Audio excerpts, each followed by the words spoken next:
లక్ష్మీకాంత్ గారు జాయిన్ అవుతారు. జనసేన నాయకులు కొద్దిసేపట్లో జాయిన్ అవుతారు.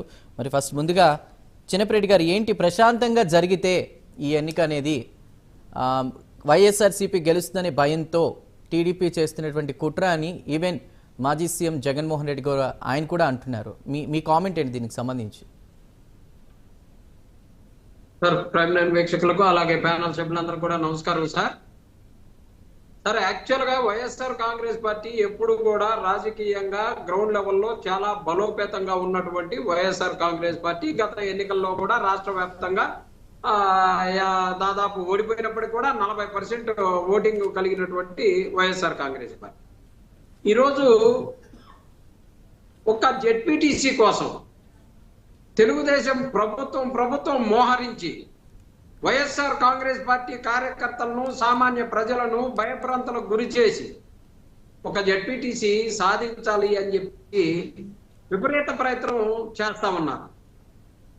కానీ నేను ఒకటి చెప్తాను సార్, ఇంత పట్టుదలగా మీరు చేస్తా ఉంటే వైజాగ్లో ప్రజలు బుద్ధి చెప్పారు కదా, స్టాండింగ్ కమిటీకి సంబంధించి ఎన్ని ఓట్లు వైఎస్ఆర్ కాంగ్రెస్ పార్టీకి వచ్చినాయి. మరి అక్కడ ఉన్నటువంటి తెలుగుదేశం జనసేన కూటమికి సంబంధించిన వాళ్ళు కూడా ఈ ప్రభుత్వం మీద వ్యతిరేకతతోటి వైఎస్ఆర్ కాంగ్రెస్ పార్టీకి వేసారు అని అంటే ప్రజలలో తిరుగుబాటు మొదలైందనడానికి అదొక ఉదాహరణ చాలు. కానీ జగన్మోహన్ రెడ్డి గారి గుండెల మీద గుద్దాలి, జగన్మోహన్ రెడ్డి గారిని ఓడిచ్చాము అక్కడ అని చెప్పేసి బాకాలు ఊదుకోవాలి. తద్వారా జగన్మోహన్ రెడ్డి గారు మొన్న 11 కోట్ల రూపాయలు జగన్మోహన్ రెడ్డి గారికి రాజకేశ్వర రెడ్డి గారి దొరికినాయి అన్నటువంటి సబ్జెక్ట్ లో ఫెయిల్ అయ్యారు కాబట్టి వాటన్నిటిని కవర్ చేయడం కోసం దీన్ని ప్రతిష్టాత్మకంగా తీసుకొని ఏంది సార్ ఆ దడులు నరమేధం చేస్తా ఉన్నారు సార్. అక్కడ ప్రచారానికి పోతే కనీసం పోలీసులు 50 మీటర్ల దూరంలో ఉంటే మా బీసీకి సంబంధించినటువంటి బీసీ ఎమ్మెల్సీ రమేష్ గారు అలాగే వేల్పుల రాము గారు ప్రచారానికి వెళ్తా ఉంటే దాదాపుగా మూకుమ్మడిగా 70-80 మంది 10 కార్లు వేసుకొని వచ్చి మీద పడేసి గడ్డ పలుగులు కత్తులు కటార్లు తీసుకొని వెంటాడుతూ ఉంటే 50 మీటర్ల దూరంలో ఉన్నటువంటి పోలీసులు కనీసం స్పందించకుండా వీళ్ళకి తలకాయలు పగిలి సార్ ఇట్లా జరిగింది సార్ అని అప్పుడు చెబితే అప్పుడు ఉరుకులు పెడతా ఉన్నారు. ఇదే సార్ చేసేది?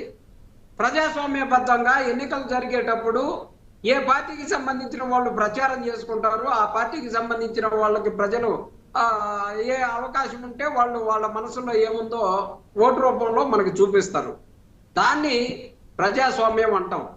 కానీ ఇంత అరాచకంగా ఇంత దౌర్జన్యంగా పులివెందులలో పాగా వేశాం, జగన్మోహన్ రెడ్డిని ఓడించాం అని చెప్పేసి చెప్పడం కోసం లోకేష్ బాబు గారి కళ్ళల్లో ఆనందం చూడటానికి అక్కడ ఎస్పీలు డిఎస్పీలు పోలీసు వ్యవస్థ మొత్తం కూడా తహతహలాడుతా ఉన్నట్టుగా అనిపిస్తా ఉంది. నిన్న మా నాయకులందరూ ఎంపీ గారు మా నాయకులందరూ కూడా అక్కడ మాట్లాడటానికి పోతే అరే ముందు రోజు ఒక చోట దాడి జరిగింది అంటే చెప్తే కనీసం వాళ్ళని పట్టుకోకుండా చేయకుండా ఉంటే మరుసటి రోజు మళ్ళీ అదే బ్యాచ్ 70 మంది మళ్ళీ వెళ్ళి ఇంకో చోట దాడి చేసినటువంటి పోలీస్ అధికారులు చేసినటువంటి వ్యాఖ్యలు మీరు విన్నారా?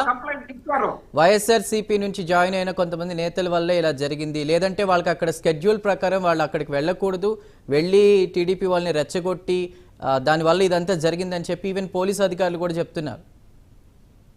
సార్, వైఎస్ఆర్ కాంగ్రెస్ పార్టీ నుంచి విజయసాయి రెడ్డి గారు పోయారు. ఇప్పుడు మా పార్టీ అంటామా?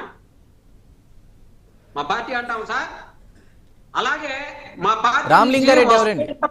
ఉంటారు చిన్నపరెడ్డి గారు. రామలింగారెడ్డి గారు ఎవరు?